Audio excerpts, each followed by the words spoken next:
isi-celebrate natin ang Father's Day, Master, magkwento ka naman. Anong kwentong ama mo? Ang ama mo. Kwentong ama mo. Kailan ka Ganun. nagsimula maging ama? Paano ka naging ama? Ano din yun? Pinikot lang ako. Ayun pala. So ngayon nagkakabukingan. So nag-aaral ka pa nun. Oo. Gusto mo naman yun? Parang part... Gusto ko yung alin. Aling Naging patay pasto? na nag-aaral pa ako.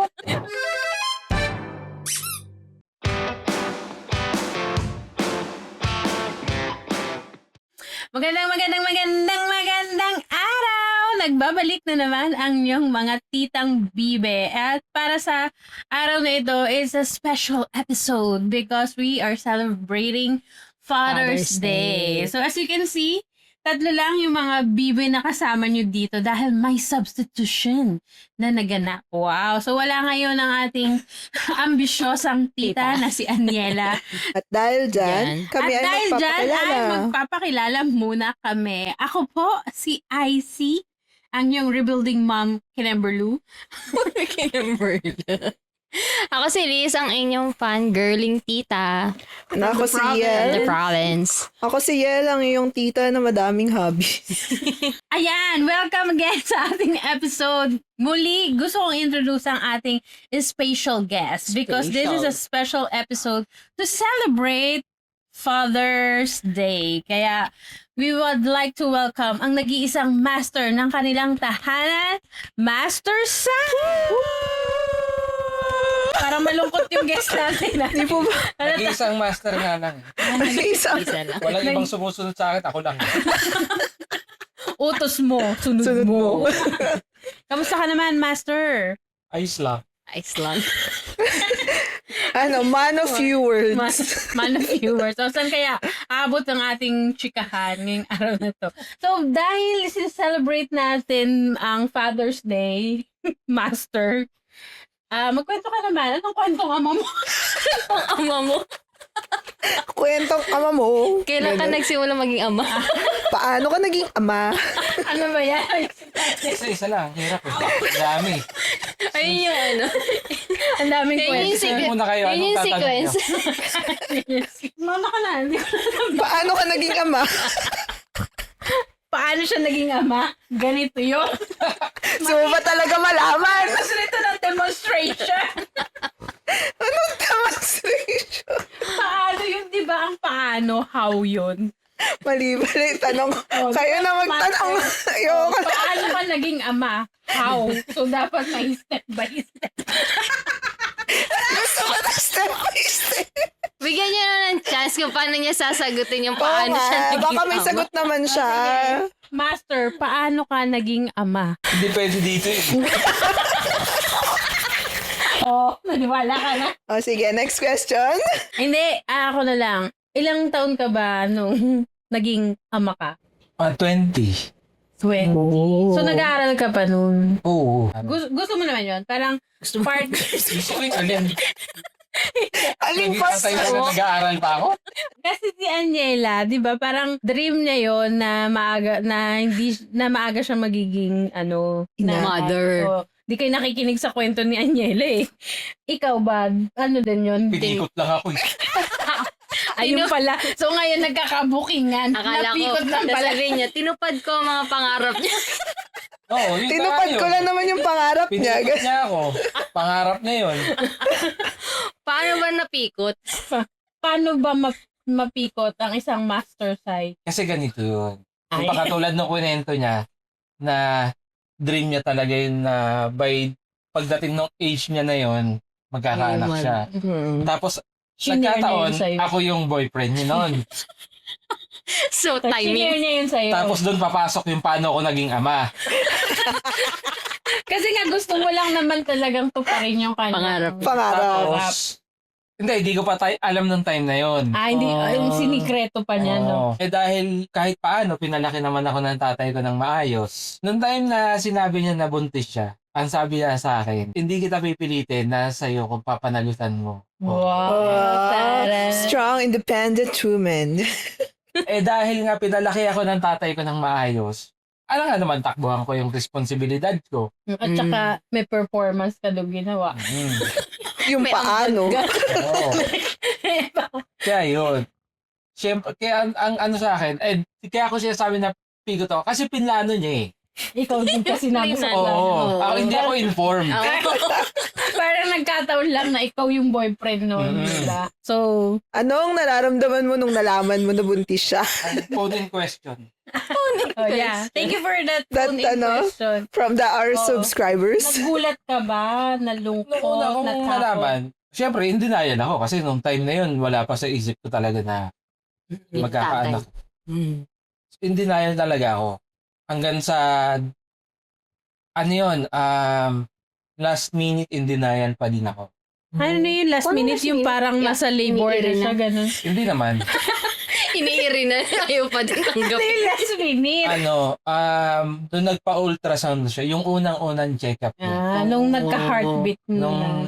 Nung in-ultrasound, tapos narinig ko yung heartbeat, nakatayo ako nun eh. Hindi ka binigyan ng upuan. Hindi ako Grabe dito naman normal. yung Kaya nurse. meron naman. Kaya lang syempre, Kinakabahan. tense ako eh. Okay. Kaya hindi ka umupo. Tapos nung in-ultrasound siya, tapos narinig ko yung heartbeat, doon na nag-sink in sa akin na This is real. Ganon. tatay na ako. Kaya ginawa ko, pinatayo ko siya, umupo ako. Sabi niya, ako na. Doon ako naupo. Kasi may upuan naman sa naupo ako bigla. Kasi yun nga, naano ko na. Parang tsaka wala. siya nag-sink in sa'yo na totoo na to Totoo. kasi may Tatay na ako. heartbeat siya. Hindi na siya joke. Ayan. Paano, okay lang i-share nyo? I-share nyo. Ang alin yung paano? Hindi. Sobrang interesado sa paano. Hindi, syempre, dahil man pa lang kayo nun eh, di ba? Sabi mo, Young. parang young pa kayo, 20. Paano yun naman siya sinabi sa inyong mga magulang? Parents. Kasi sabi mo, pinalaki kang maayos ng tatay mo. Na meron bang eksena parang sa movie na pinagalitan or pinalayas o kaya, ano nga yun? Hindi, yung Tinakwil. Tinakwil. Tinakwil. Wow, parang mayamang pamilya. Ito ang 10 milyon. Layuan mo ang aking anak. Ganon. May ganon bang Sa kanila, sa akin kasi matagal kong sinabi kasi takot ako sa parents ko eh. Strict kasi ang parents ko eh. Malandi lang talaga ako. Strict parents creates. Kaya nung time nun na parang unang nalaman sa kanila eh. Kasi syempre paano mo itatago, di ba? Malaking siya. malaki yung tiyan niya? Mahirap sabihin na parang hindi pa ako tumatay. Ilang buwan na, mga ganon. Kaya Constipated. Hindi ka bumibili ng matagal napkin. bago sinabi sa matagal bago ko sinabi sa amin. Dumating pa yun sa point na sinabihan ako nung kinausap ako ng nanay niya na Sabihin hanggat mo na. hindi nalalaman sa bahay namin, saka kumbaga hindi pa kinakausap ng parents ko yung parents niya, hindi ako pwedeng tumungtong sa kanila. Kaya ang ginagawa ko nun, sumasandal ako. Hindi ka tumutong-tong. Para syempre hindi mo susuwayin yung utos ng Oo. magulang niya eh. Kaya ang ang ginagawa ko nun, hahatid ko lang siya doon sa tapat lang ng bahay. Hindi ko pa rin kasi sinabi. Ito na. Tapos yun, nung nalaman, ang sinabi lang sa akin ng tatay ko nun, ang tinanong lang sa akin, mamili ka. Ano sa Very parang anong pipiliin mo? Mag-aaral ka? O susustentuhan mo yung anak Anak mo? mo. Sabi niya, kung ano yung pipiliin mo, doon tayo. Kung gusto mong mag-aral, pag-aaralin ka pa rin. Kung gusto mong sustentuhan yung anak mo, hindi ka kailangan nag-aaral. magtrabaho. Mm. Kasi parang nila, syempre, pag susustentuhan ko, doon ako. Alis ako ng bahay. Di pinili ko, yun nga, kasi nga, isa akong pinalaki, nabigot ako. Kaya, Yun yung pangarap niya, ibigay ang hiling. Ganon. kaya ikaw na ang Kaya sabi ko nag-adjust. nun, hindi ko kayang talikuran. Meron bang mga eksenang iyakan, gano'n? Ulo. Wala. Strong Sa kanila independent. ewan ko. Pero sa amin wala. Ang lang nun, yung sa kuya ko. Kasi, bago yun. Ang sinasabi ko pa sa bahay, ang pinapalusot ko, sabi ko, hihinto ako mag-aral, magtatrabaho ako. Nung tinanong ako kung bakit, sabi ko, gusto kong makatulong sa yung gastusin sa bahay. Wow. Tapos yung kuya ko, hindi, okay, gumagano na siya, okay. Tapos nung nalaman na sa bahay na, na buntis nga si Aniela, kinausap ako ulit ng kuya ko. Sabi niya, kaya ka magtatrabaho kasi buntis, no? Sabi niya, bunso ka eh. Ano ibig sabihin mo? May trabaho yung kuya ko, may ate ko may trabaho din. Ang ano ng kuya ko, bunso ka. Kung kailangan Parang mo walang ng pera, sense. madali sa'yo para manghingi. Oo. Kumbaga, hindi Walang mo sense naman para sa kailangan kanila. Mag-work. Oo. Sabi niya, para mag-decide ka na bigla kang magtatrabaho, yun. Ibig sabihin, merong May ibang something. dahilan. Is there a part of you na niregret mo yung nangyari Itong part na yun? ito. Yung left part. Left part. Kasi na-left siya. Kasi nag-left na ng bahay. Oo. So, yun. Hindi, ulit eh. Ulitin mo yung tanong. Ang seryoso ng tanong ko na yun, nawala na. There a part of you Na nag-regret. nag-regret. On, Na yun yung yun yung nangyari in your 20s. Ay, nangyari. Yeah. Siguro yung nag-regret ko yung bago nangyari. Kasi kung siguro nagtinong ako mag-aral. Kasi kaya naman eh, maglalandi ka tapos mag-aaral ka. Eh, pinul force mo yung landigan. Nag-full time ako. Yung tawa niya, pang pencil box. Kaya inaano ko, kung siguro nag-ayos ako sa aral, hindi siguro kami. Kasi nung nag-uumpisa pa lang unang trabaho ko hanggang ngayon, alam ko yung sweldo ko magkano. 6,780 Fairness. kada kinsenas. So, 12K sa isang, syempre. Kaya yun pumapatak ng 6,780 kasi 6 days yung trabaho namin. Yung pang-anim na araw, automatic counted siya na RDOT. So kung ipa 5 days yun, mas maliit. Yun. Na talagang yung sahod ko, yung matitira doon pamasahe, tapos naka-budget yung pag-grocery, mag-grocery kami, naka-calculator kasi kailangan Sakto. sakto lang. Sakto. Yun. Hirap talaga. Hindi ba pumasok sa isip mo na pwede naman pagsabayin na nagwo-work Nandun ka? sa ano? Hindi, after na. Na yung kasi di ba parang sabi mo nga, sabi nung parents mo, mamili ka kung mag-aaralin ka or Hindi ka ba naghagis? mag-work. Di Di ba ba pwedeng pwedeng both? sabay? Anong Na naging mag-aaral ka. mindset doon? Mahirap kasi katulad dun sa yung setup kasi na nangyari sa amin noon. Trabaho, tapos pag-uwi ko sa bahay, kasi siya yung nag-aral. Nagtuloy mag-aral. Tuloy So, kasi siya. pag uwi ko galing trabaho, kasi nung nag-ano na siya, nung nanganak na siya, natanggap ako lumipat ako ng ibang work. Tapos, graveyard shift na siya. Oh. So, anong nangyayari? Papasok ako sa trabaho ng gabi. Pag uwi ko ng bahay, sa Alaga ka umaga, ng baby. mag-aalaga ako kasi papasok siya ng school. Na dumating sa point noon na 3 araw akong idlip lang kasi yung anak ko abnormal sa akin. Sa akin lang. Pero sa nanay niya hindi. Parang gusto ka niya ng Yung mga gising. tipong iiyak siya pag nilapag, Oh. tapos matutulog lang siya pag karga. Tapos pag kunyari, nailapag ko siya ng tulog, syempre babantayan mo muna yun. Baka kasi baka biglang umiyak. So hindi muna ako matutulog. Pag feeling ko safe na, matutulog na ako. Pag pagpikit ko, iiyak na siya. Parang, Yung nalaman niya na, tumikit na yung tatay ko. oo. Pero It's pag si time. Aniela ang nagbabantay, tulog sila naman talaga. Yung Ang bimbing ng tulog naisip nila, mo parang na, ako, lulong unfair to na life. Naisip mo na, ang unfair Akin ba naman. talaga to? Parang simula nung lumabas yan, walang respeto sa akin yan. Bakit? Paglabas na paglabas? Di ba nag-labor siya? Nag-labor si Aniela. Oh. Nung nag-labor si Aniela, nasa trabaho ako. Doon pa ako doon sa unang trabaho ko noon. Yung 6,780. Hindi ko alam kung may sama ng loob. Pakinote yun kasi mamaya may quiz. 6,780. Sinundo ako ng tatay niya. Galing ako trabaho. Lilibor na, gano'n. Nag-labor, dinala na nga daw sa ospital.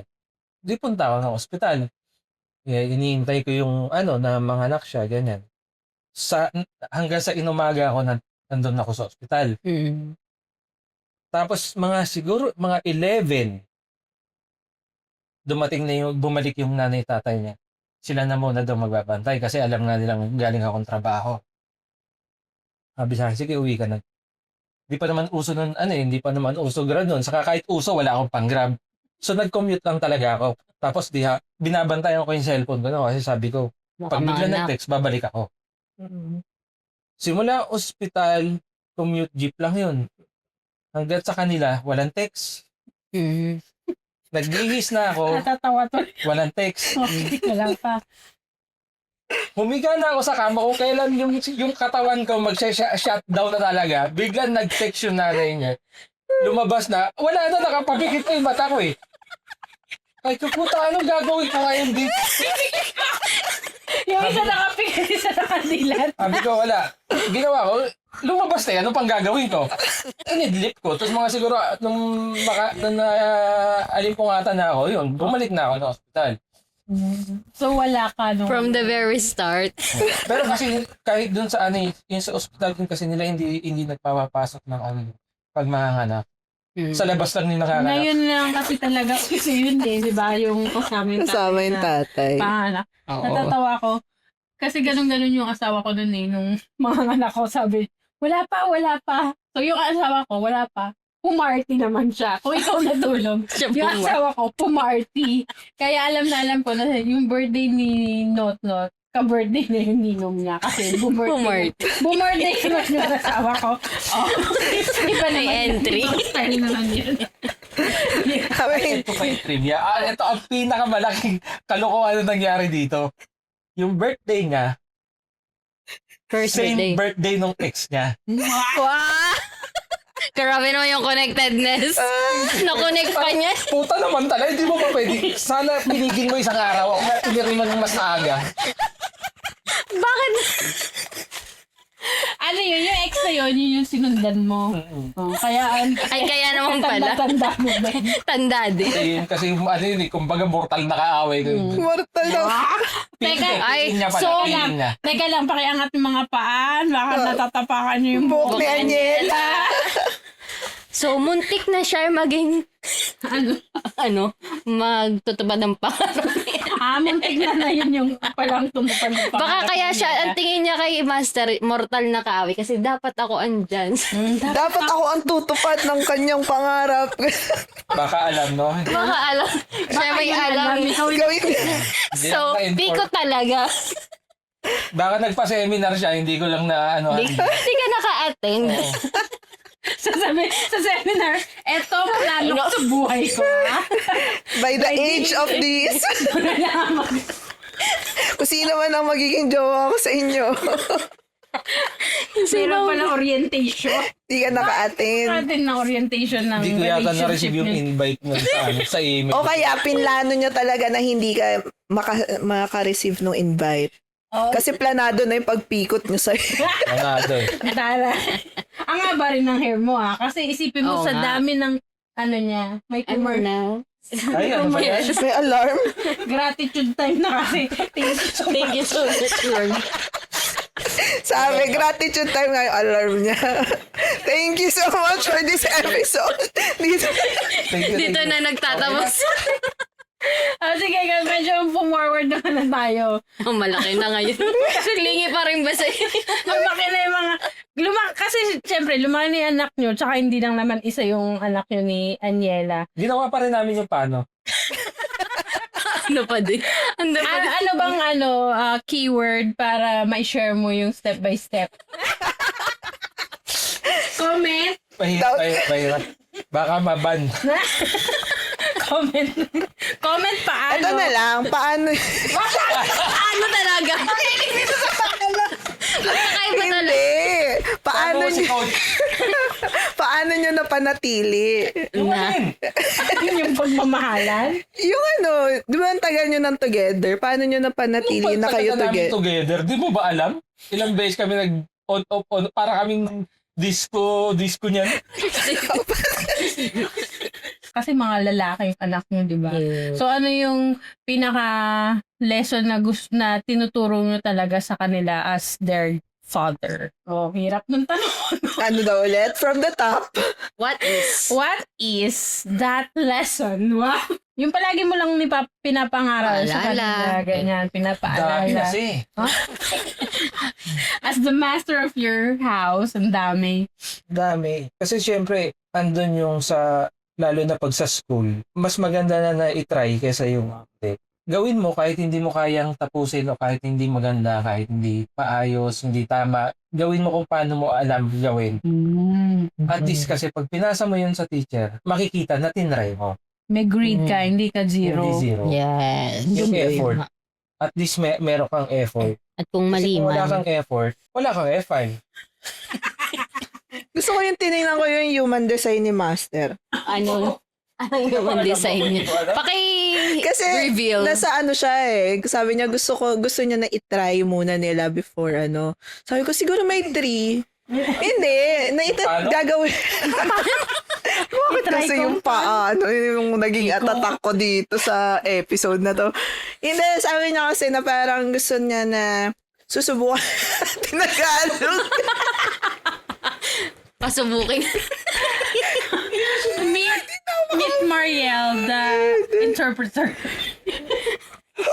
Hindi, kasi sinasabi niya na gusto niya yung mga anak niya na sumusubok, tsaka tinatry muna bago sumuko dun sa mga gagawin nila, kunyari for school, ganyan.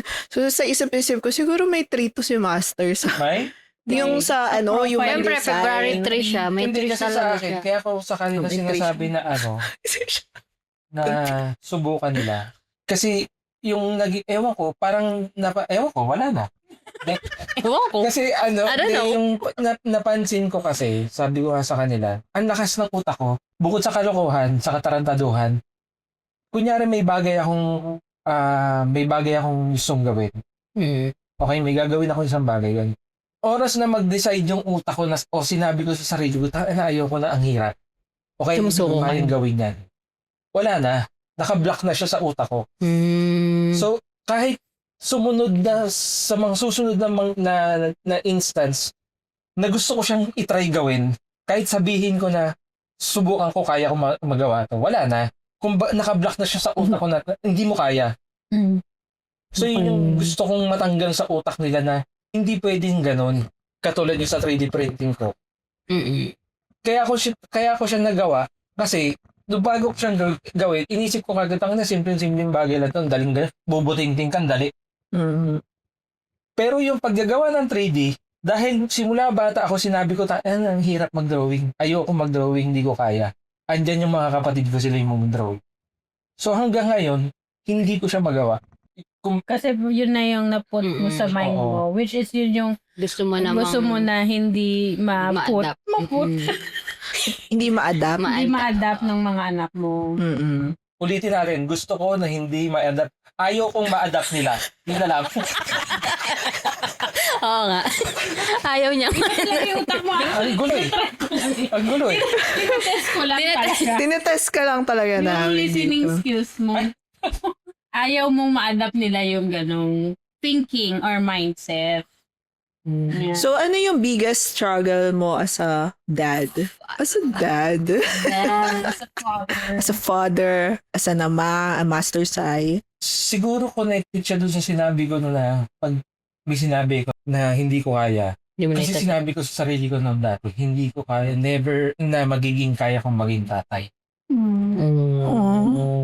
Kaya nahirapan ka kasi Kaya feeling ko hanggang ngayon, hindi pa ako nagiging tatay talaga sa paningin. Para sa akin, hindi ako nagiging tatay para sa mga anak ko.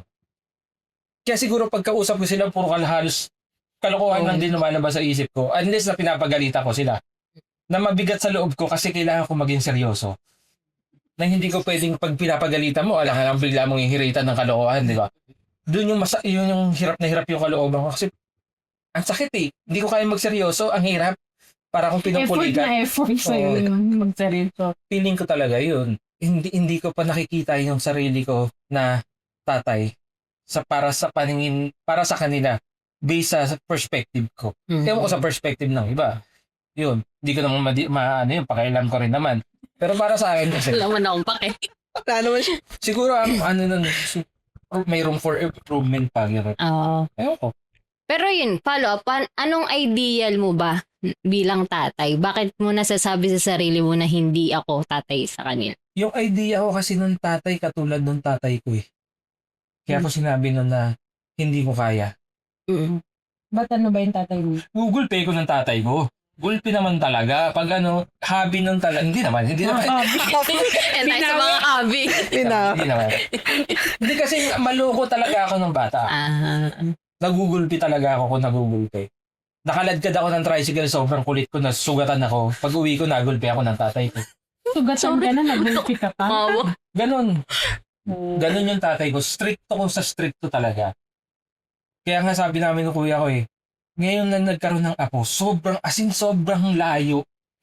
Sobrang maalala. Ayan sinasabi natin kasi sa meron yun, nung pauwi kami nun, nasakyan kami, tatay ko nagda-drive, tapos katabi niya sa harap yung ate ko. Tapos kami ng kuya ko nasa likod. Yung kuya ko tulog. Tapos yung tatay ko, kinakausap yung ate ko. Parang tinuturo. Kasi meron silang subject nun sa school, yun sa typing. Sabi ng tatay ko, pag-aralan mo yung type mo yung the quick brown fox jumps over the lazy dog, yan. Sabi niya kasi yun daw yung practice na sa nagta-type kasi yun daw yung kompleto yung lahat ng alphabet. Nakadungaw ako doon sa gitna. Sabi ko lang, the lazy dog jumps over the quick brown fox. Ang bilis kung naobra ng tatay ko yung As in talagang, as in hindi ko walang pahapyaw. Pagkasabi, nagdilim yung patingin ko kasi yung kamay niya na nandun sa mukha ko. Sabi niya, nag-uusap kami, matino kami nag-uusap ng ate mo. Nakikisali ka. Talagang gano'n ka-stricto yung tatay ko. Pero baka kaya rin ganyan ka as a father kasi nga ikaw ba gusto mo ba na gano'n? Na bigla mo na lang jombagin yung anak mo. Di ba parang kasing sabi nga nila. Sa mga nangyayari ngayon sa mga anak ko, parang. Parang kailangan. Parang dapat. Parang yung kulang eh. Pero yun nga, kasi nga feeling ko hindi ko kaya magseryoso ng maayos. Kaya feeling ko, dahil hindi ko ma-achieve yung level no kung paano magseryoso yung tatay. Or magdisiplina yung tatay mo. Kasi puro kalokohan lang talaga. Pag hindi sila pinapagalitan, most likely kalokohan na sasabihin ko talaga. Yes, follow up quick. Wala, naano lang ako dun sa totoo yung pag naging apon, pag napunta na sa apo, nag-iiba na yung trato. Hindi Parang na sila biglang yung patulad. parang nagkakahilo bigla yung mga lolo at lola. Tapos sila pa yung mga huwag mo saktan yan. Pero ikaw, Ginom. Sa amin no, pag kunyari pagkain, kainin mo. Kung ayaw mo ng pagkain, huwag kang kumain. Tapos pag ngayon, yung mga apo na, Yung itong panganay, halika, labas tayo, bili tayong burger. Pag ayaw yung pagkain. sasabihin pa sa'yo. Tatay ko, tapos siya, tapos pati yung kapatid ng tatay ko na tito namin. Kasi silang tatlo ang bumili. Parang Naiwan ka. nasa loob tayo ng restaurant, bakit hindi kayo dito umanap ng orderin? Ba't kailangan sa labas?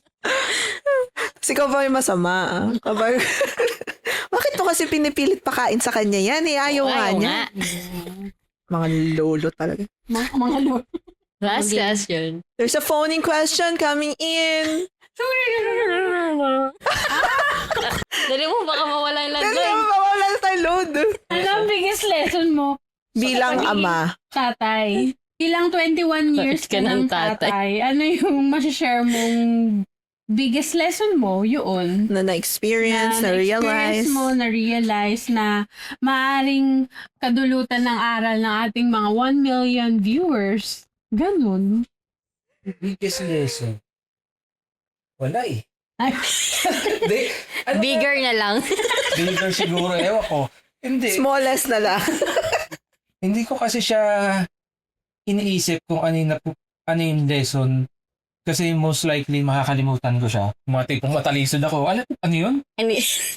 ano nga yung lesson na yun? Ano lang, Siguro ito na lang.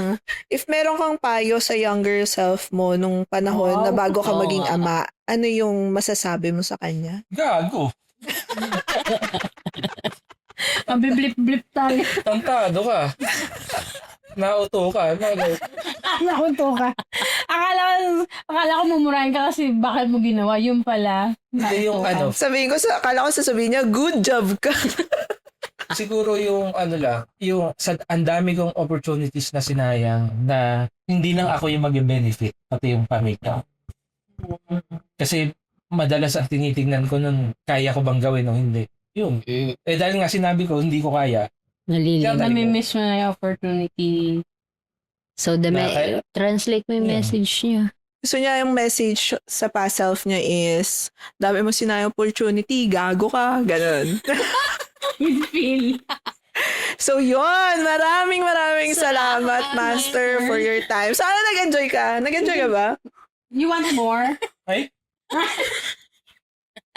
So, pwede mo i-promote ang Bansay. Promote Bansay to our 1 million viewers. Kaya mo yan. Huwag mong isipin na di mo kaya. Kaya mo yan! Kayang-kaya. I-promote mo yan. Sa TikTok lang, saka sa FB, Bansay 3D printing. Nag-3D print ako ng mga figures, ganun. Wala lang masyadong design na from scratch kasi yun nga, hindi ko kaya. Pero kaya mo yan! Kaya mo yan. Eto, dito, yung clapper namin. Etong clapper sa kanya yan. Courtesy of Bansay 3D printing. Thank Ayan. you. At dahil dyan, it's improv. Improv time! Pero pa ba tayong masasagot? Anong dapat gawin para di Wait lang. mabigot? Kami pa sasagot ha. Kami pa talaga. Isa pa na Go. kayo natin. Para Ikaw, Ay, hindi mapikot, kailangan mong maging alerto at maliksi, upang maiwasan at maging mabuting mamamayan. ng Pilipinas.